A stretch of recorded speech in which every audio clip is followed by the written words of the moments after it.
guys, thanks for checking out the Baldy and the Oaf Take 5 Sports. We're going to have Coulter ask 5 hot sports questions, and we're going to do our best to give you guys some answers. Let's go with number 1, Coulter. Does Richard Petty have a right to diss Danica Patrick? You know what?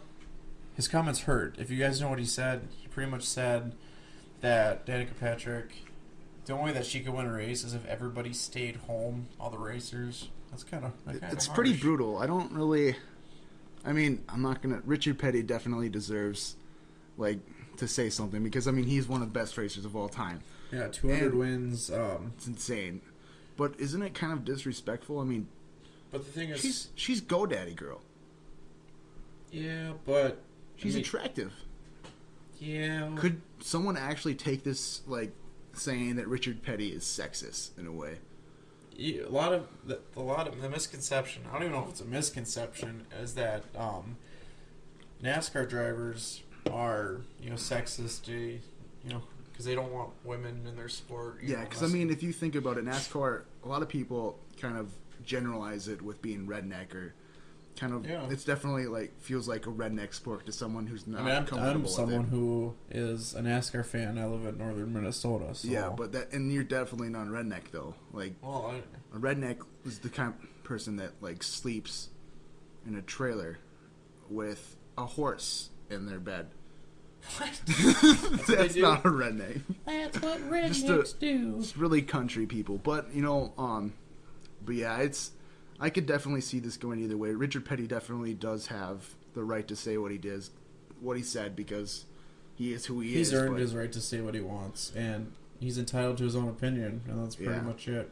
Let's go to the next question. Will the news of Michael Sam coming out gay affect his pick in the draft? A lot of people have heard both ways about this, and we're not going to get into our personal opinions about it, but unfortunately, it is going to affect his draft status, either good or bad. A lot of people are saying that he's going to drop down in the NFL draft because teams are afraid to. Is he the first openly gay NFL player? He's. If he does get. Yeah, he'll be drafted for sure because he's second to third round right now. Okay. And he just came out last week, and a lot of people have been saying that he's going to drop down because people don't want any, distractions with, openly gay player. And, I'm thinking, maybe he is gaining some steam and someone's going to jump up and pick him early. That's true because, he's going to be different. He's going to bring attention to that team, and, it's going to bring in a whole new set of players. It's different. Way different. But this reminds me of Tim Tebow. Not the gay thing, obviously, but the fact that he wasn't a very good football player, but his whole aura around him made him go from a 4th round pick, what people are projecting him as, to a number 1 draft pick with the Broncos. Yeah. So maybe that'll be the same thing. How good are his stats? Is he actually He's really pretty good? He's probably one of the top 10 defensive ends. So he doesn't, he can handle his own. Yeah, definitely. I don't think it's probably definitely going to affect him because the NFL is definitely more of a rough and tough sport. That a lot of people will take that. I don't know how to explain it anymore, but yeah, I think it's gonna be fine though. I think he's gonna get picked high because it'll give attention to that team and. Actually, it'll probably create some new favorites. And I think it'll break the barrier, too. Because that's something that hasn't happened before, and it's brand new, so.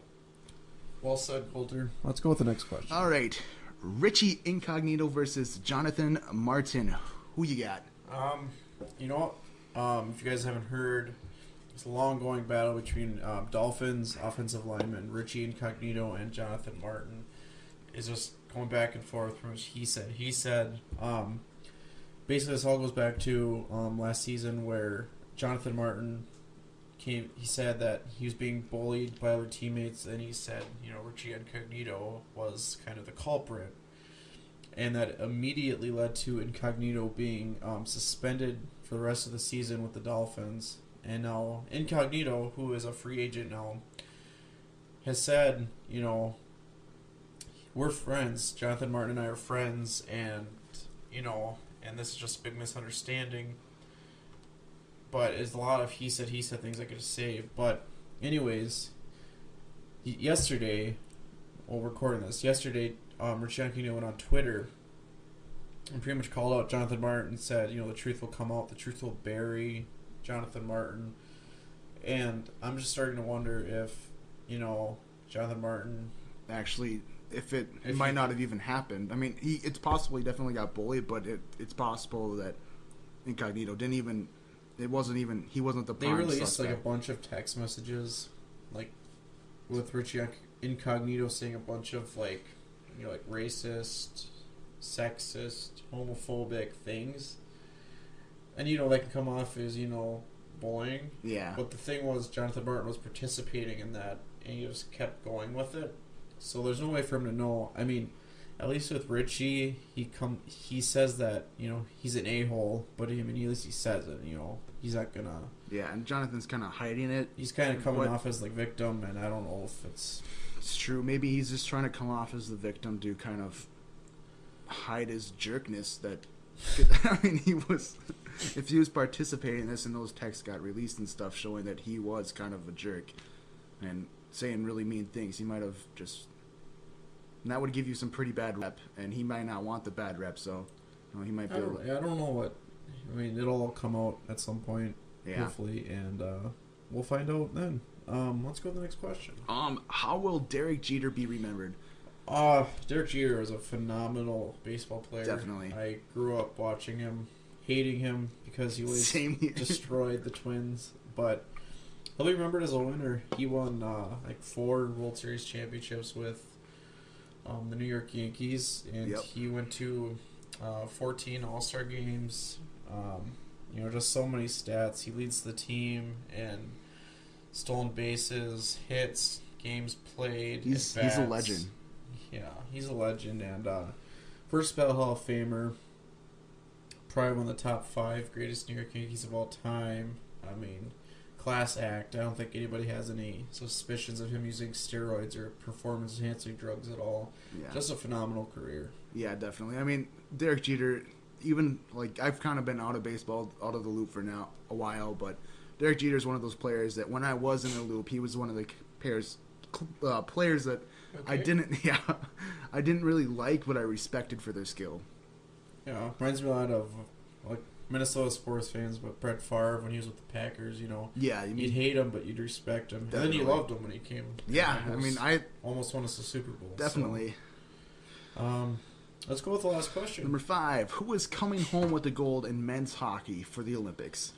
Oh, geez, you gotta go with the U.S. right now. I mean, we got a pretty stacked lineup with Parisi and Suter for the Wild and Patrick Kane. But with the Olympics, though, it's pretty unpredictable. Pretty much anything could happen. You got 2 or 3 teams that that are going to be there, and you just don't know who's going to win those games. Yeah. I'm thinking it'll be the U.S., maybe Russia and Canada. Yeah, we can hope anyways, but, I mean, never know. Anything's possible in the Olympics. Anything.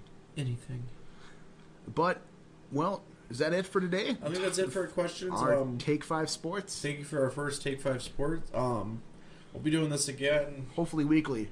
Yeah, we'll get a set schedule. Thank you guys for checking us out. For Baldy, that's the Oaf. And we're Baldy and the Oaf. We'll see you later. Peace out.